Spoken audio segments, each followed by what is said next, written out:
Greetings. We're going to open today with a photo of the green Model S behind us.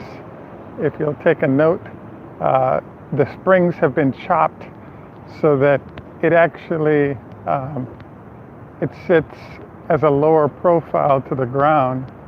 It has to be one of the lowest cars I've ever seen by Tesla.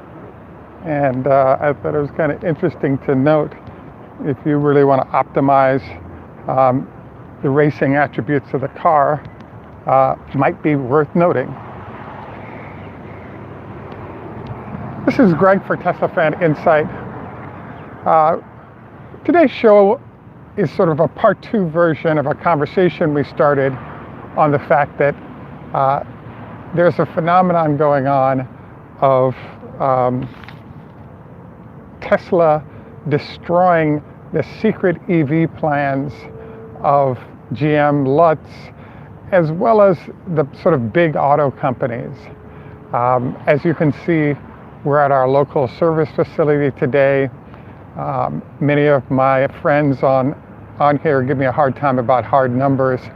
So we went around and counted cars. There are 100 cars on the ground. Of those, from what we can tell, approximately 30 of them on the outside of the building are repair vehicles. And then we have approximately 10 display vehicles. At the end of today's show, we're actually going to take you on a kind of a tour of the facility so you can see all the cars that are here. Today's focus is sort of a part 2 version of our conversation we'd initiated on sort of the GM Bob Lutz secret plan and how it's worked out or not worked out because Tesla is systematically destroying that. I usually have, but we did want to give you guys an opportunity to get the best lighting as well as have some visuals that were worth noting. So just a reminder, we could use your support on Patreon. If you subscribe, that's very helpful as well to the effectiveness of our channel and its ability to prosperously move forward and provide better quality info. Hi. You have a vehicle on the property. Okay. Speak on that. We just wanted to see, did you have a Tesla that was in for service? I don't. I'll be gone in about 5 minutes. Okay. Yeah. Because we just want to be careful of the safety of other customers' vehicles, license plates and whatnot. Recorded. Right. Right. I'm not recording any license plates here. Just wanted to make sure that okay. You want to keep safe as that. Yeah. Yeah. There's no. I'm actually coming for a test drive on Saturday, awesome. And the car is behind me, and there's no license plate. So. Absolutely. I just wanted to know just yeah. to my due diligence. Don't come and interrupt or try to. Okay. Anything of that nature. All right. Thank you. Make you aware. Thank you. I'll be gone in 10 minutes. Okay. Thank you. Take your time. Okay. Sorry about that, guys. The service, I believe, manager was making sure that we weren't showing any license plates, etc. As you can see, there's a Model 3 that's black behind me, and we're not showing any license plates, so I think we're good in terms of just a general discussion of the cars. So, getting back to our show, what our focus today is that one of our viewers, based on our last show, made a note to the fact that there are a number of Bolts currently that are available in the United States with only 100 miles on them. They're a year old. Good morning. Sorry. There are only 100 miles on them. They're a year old, and they're $10,000 below list. And the question was, what's going on here? And so one of the things we've sort of deduced is the fact that there are certain vehicles given to the dealers that may have not sold, and then now you have a model year change and perhaps some technology changes, and you're trying to sell. What this also brings up is a bigger issue of something called marginal utility. If there was a really hot market for those vehicles, a vehicle with 50 or 100 miles on it would be gone fairly quickly. And the fact that it has not is sort of the centerpiece of this show. The interesting note that I want to make is that when you talk about marginal utility, the whole concept is that there are certain elements that you build up to arrive at a vehicle that customers want to purchase. And so one of the biggest threats, or the latest round of threats to Tesla's success, has been that each of the major makes have described the fact that they're going to have approximately 20 vehicles out that cover, so basically 20 electric vehicles that'll be arriving from as many as 10 different manufacturers. And so one of the open questions is, well, what if you put out 20 vehicles from each of the manufacturers and consumers weren't real interested in what you guys are doing? And so this kind of brings up the whole issue of what about the Bolt? Because as we've discussed, Tesla's products are outselling the Bolt 10, 20 to 1, despite the Bolt having a $10,000 cost advantage. We obviously covered, the obvious elements of why that is. One, one of our viewers just pointed out, it's kind of ugly. Two, there's no supercharging for it, or even if there is supercharging, because it's a pouch-based system, they have heating challenges when it comes to thermal management for those vehicles. So you're introducing, potential issues in that regard. It is attractive because it's 250 miles of range, but I was always amazed when I saw this car, because the problem you have with it is that, yes, it's an SUV, which is 59% of the vehicles that are being sold, and therefore what consumers want. But when you look at the thrust of the car, it's basically a $10,000 SUV body on a $40,000 car. So in terms of space that you have, in terms of the length between wheels, or the wheelbase of the vehicle, can also affect how comfortable it is to drive, etc. And so it's another shortcoming of it. I would agree that it is ugly, is another element there, but there are just a whole bunch of touch points that build up to the marginal utility that a customer might be experiencing, and none of those are very good quality when it comes to the Bolt. Another vehicle that I was sort of studying that I thought was interesting is I was to the rear of an i3 yesterday, and I was amazed at the fact that BMW has something called the M division. So there's the M3, the M5, the M6, all these different M's. And as I thought about it, BMW never put out an M version of the i3. And the question you're asking is, what would that look like? And the answer is, for example, if you look at the i3, you'll notice that it has a very high sidewall. So, I would say that the wheels are approximately 16 inches wide, which makes the sidewall a lot taller, making for more of a comfortable ride, and it gives you better mileage. When you look at most of the Tesla vehicles, you'll notice that they actually have 18 inches is kind of minimum, all the way up to 21-inch wide wheels. What those wide wheels allow you to do is it gives you better footprint in terms of performance of your vehicle. At 7 o'clock in the morning, I just saw one of the mobile Tesla repair vehicles heading out, which is where I think the gentleman that was yelling at me just now came from. So I wanted to highlight this because in small and large ways, as we go through the portfolio of cars being offered by the major makes, it's kind of easy for Tesla to destroy these folks right now, given that the solutions being offered seem like what I would call compliance cars, vehicles to get out there to say we're doing something. But when you remove things like, hey, why don't you guys put some rubber on that car? And then B, let's get into the whole discussion of performance. As we all know, one of the issues with electric vehicles when it comes to competing with ICE vehicles is that electric vehicles have what's called instant torque, meaning that the car is able to take off faster than any ICE vehicle can. And so it's one of sort of strong suits that electric vehicles have that are not enjoyed by ICE vehicles. And so when we look at the offerings by Leaf and others, there seems to be a functionality element to the vehicles being presented, but unlike Tesla, that performance element is really not in evidence. For some reason, an example of performance that keeps coming to mind is I was in San Jose, California, maybe 3 exits from the Tesla factory about a month ago, and had an interesting experience where I observed a lady in her mid to late 60s driving a red Model S.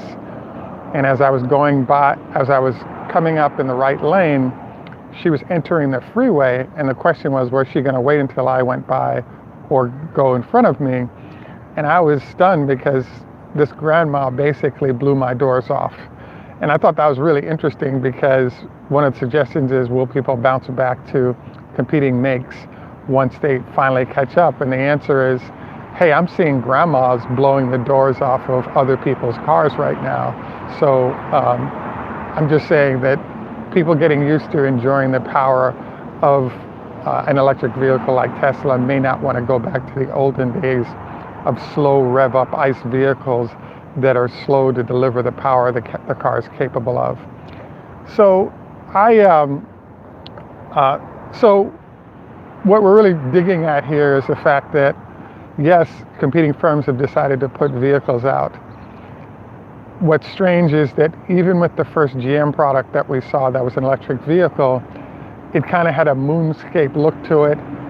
It was electric, and therefore you could charge it up at home. But the challenge, though, is that it seems like what's being put out by the major makes seem to handicap the potential of the vehicles to show all of the performance attributes that we're seeing from Tesla currently. I'm kind of a car nut, and this is perhaps another example of how I assess the car element of what Tesla is about. And that is that there's a gentleman named Tommy Hilfiger who's based in New York, and he had a very rare Ferrari that he would drive. He actually sold the car, and they asked him why he did that, and he said, look, I love the performance, etc., but the problem is as you're getting older, it gets hard to drop down and sit in a car that low at 60, 70 years old. And when you look at the Tesla SUV, as you'll note, that vehicle is one of the fastest cars in the world, and it also takes advantage of what I'll call the Achilles heel that the auto industry currently has. So basically, if you're 70 years old and you want to go fast and enjoy performance, you can get an electric SUV that blows the doors off of most of the Ferraris, etc. So you don't have to make any concessions in performance. If you're a big guy or don't want to stoop down that low, you get all that performance without the penalty of a low-slung car that doesn't have good sight lines, that people can't see. You also get the benefit of the more the car looks like it can go fast, the more you have police riding you. So the fact that there are different tiers of Model X's out there means that you could speed, but you don't attract the attention that you would if there was only one version of the vehicle out there that's a super fast version of the car. So we're kind of bringing all this stuff up basically to say that, hey, Tesla has delivered a great performer, excellent range, good-looking vehicle. Even, another element that popped up is that it turns out that when you look at the EQ or many of the versions of cars that are being developed by competing firms, competing majors, what's also interesting is that in many cases they're just closing the vent that would normally ventilate the engine and then sticking a battery pack in there to go with those motors. Now, it's an inexpensive way to get it done, but one of the things that Tesla takes advantage with its bottom-up design is the fact that you can now change the nose cone of the vehicle, which improves the aerodynamics and therefore range. And in the case of, for example, Audi with the e-tron, as they simply switched over as you switch over basically, and you don't take advantage of the aero changes that are facilitated, there's kind of like are you guys really doing everything you can right now to deliver sort of the performance capabilities that electric vehicles can? And as these companies lag on that, I think it really just gives Tesla more of an opportunity to sort of gain an advantage over the industry. So I'm the one last vehicle I wanted to cover and just look at is in general what's going on with Porsche, the Porsche version of sort of the e-tron platform. In Silicon Valley, there's a metric I call blow your doors off. So basically, an illustration of that is I was driving an M3 maybe 6 years ago in Silicon Valley, and I was on the on-ramp sort of in second gear, and I was right behind a Lamborghini. And as we were getting on to 280, the Lamborghini took off at a very high rate of speed. And I sort of got the hint that he wanted to show off the power of the car. And initially I was thinking to myself, my engine is 320 horses. You're running 700 horsepower or some crazy number in the Lamborghini. Why would I want to race you? But the point is, the opportunity for senior executives to race cars can actually be fairly limited. And so when you get that chance to sort of show off the power, you do. And so one of the mysteries that's been lurking in my mind that I'm still eager to find out is that the performance Model 3 behind me runs at a 3.2 second 0 to 60 time with the performance wheels on them. The current version of the Taycan from Porsche is running a 3.5 second 0 to 60 time. And so one of the mysteries that we haven't figured out yet is how, we just have a bunch of Teslas rolling by us here, so I'll turn a little bit here. So the question that's coming up is, why would I want to pay $90,000 for a nice looking Porsche when I could pay that is getting its doors blown off by a $60,000 Tesla? And so, yes, the performance numbers are going to be closed out, but I think it really illustrates the fact that Tesla really is in a destructive zone when it comes to current and recent solutions, even in electric vehicles, being offered by competing large companies. So hence, you can see from a number of different angles why we're saying that, yes, there's a secret plan to deliver large numbers of vehicles and have them blow Tesla away, but the product line offerings that are coming out of call it the big 5 or 6, because you have to do VW and Toyota and all those guys, there isn't really a lot of competition there to sort of displace Tesla from the top run. And even for a second, I wanted to look at what's going on in China. The Nio, in the last 2.5, 3 years, they had a recall to do on their $78,000 SUV, and they only had to recall 5,000 vehicles. So we were kind of surprised by that, because Nio is supposed to be a huge threat to Tesla. And if you only sold 5,000 cars in 3 years, it further gets to the whole discussion of marginal utility, even among sort of Chinese SUVs, and perhaps highlighting why it is that, we're seeing that, even they aren't sort of, if you will, destroying sort of the Tesla dominance process, if you will.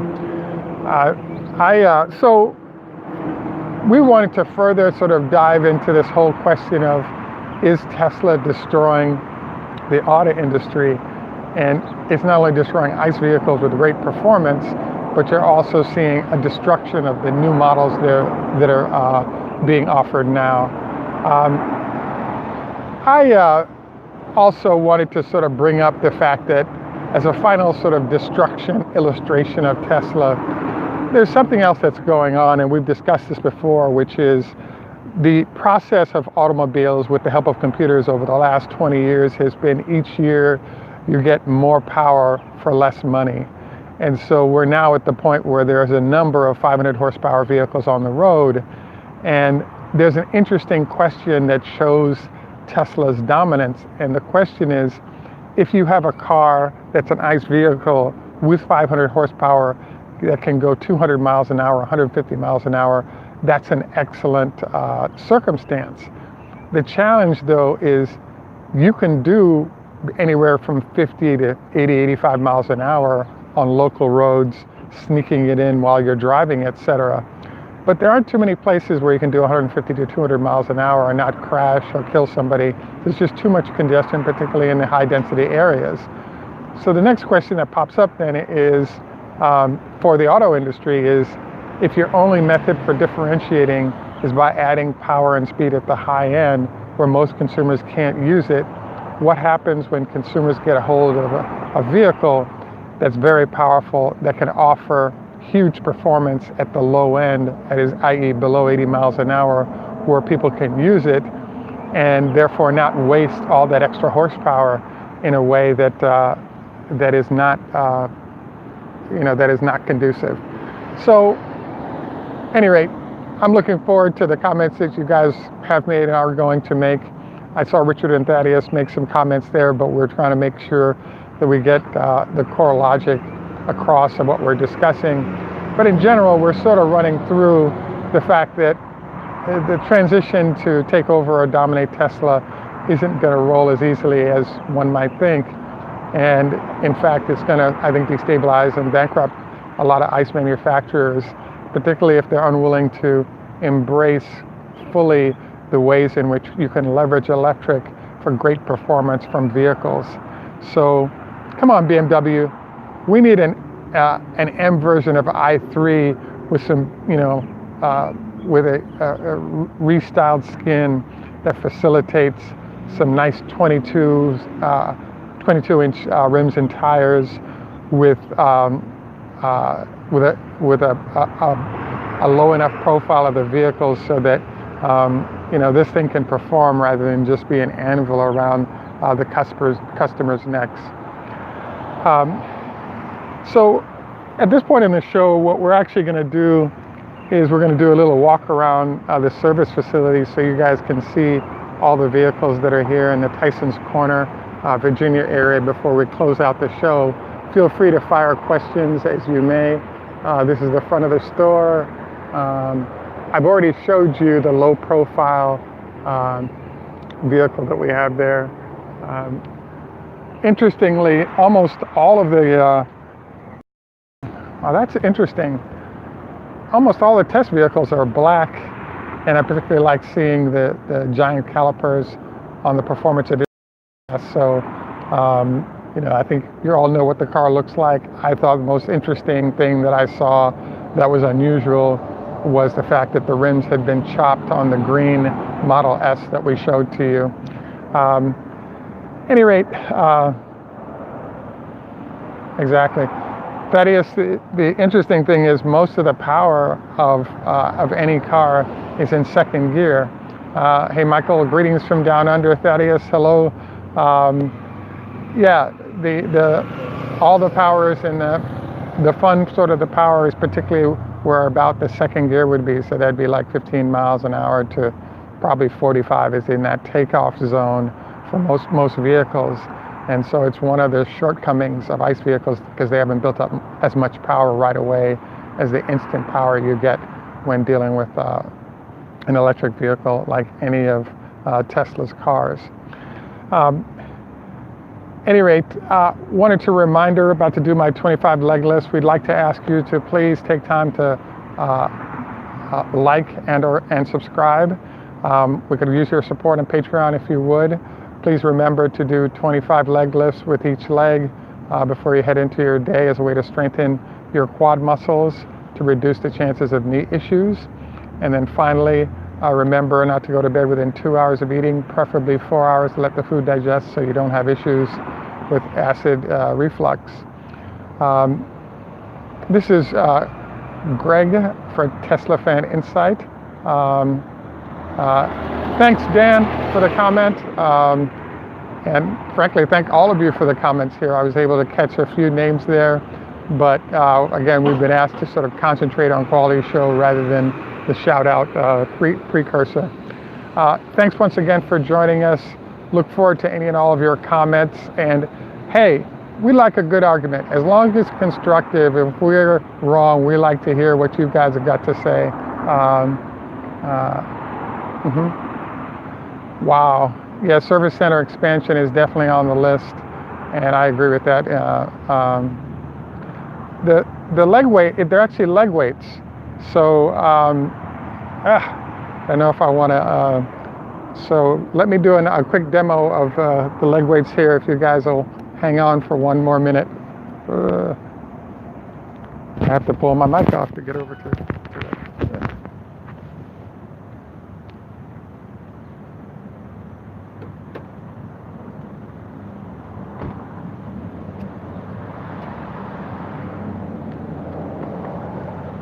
So this is what you call a leg weight. As you can see, it has Velcro on it. So all you do is, I'm gonna just put my mic over here.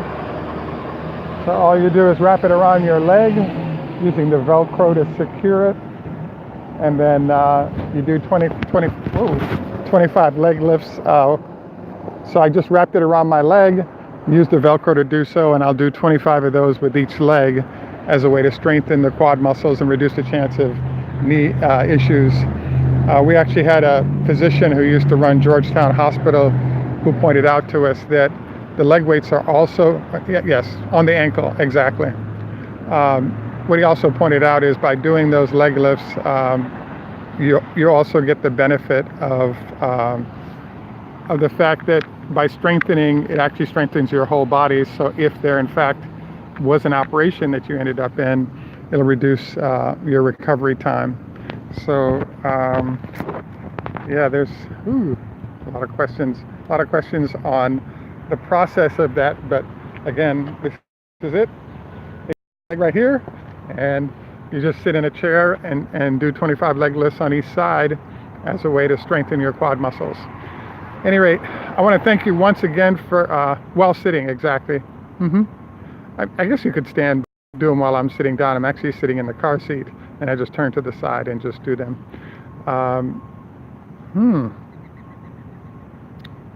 Good point on the negative interest rates, Peter. Very interesting stuff transitioning right now. At any rate, I wanted to thank all of you for joining us. This is Greg for Teslafaninsight. Tschüss German, au revoir French, Lehitraot Hebrew, Choda Hafez Farsi, Ni Hao Ma Chinese, Zdravstvuyte Russian. In Jamaica we say enough respect, walk good man. Have a great day. Bye for now, and thanks once again for joining us. Please remember to like and subscribe.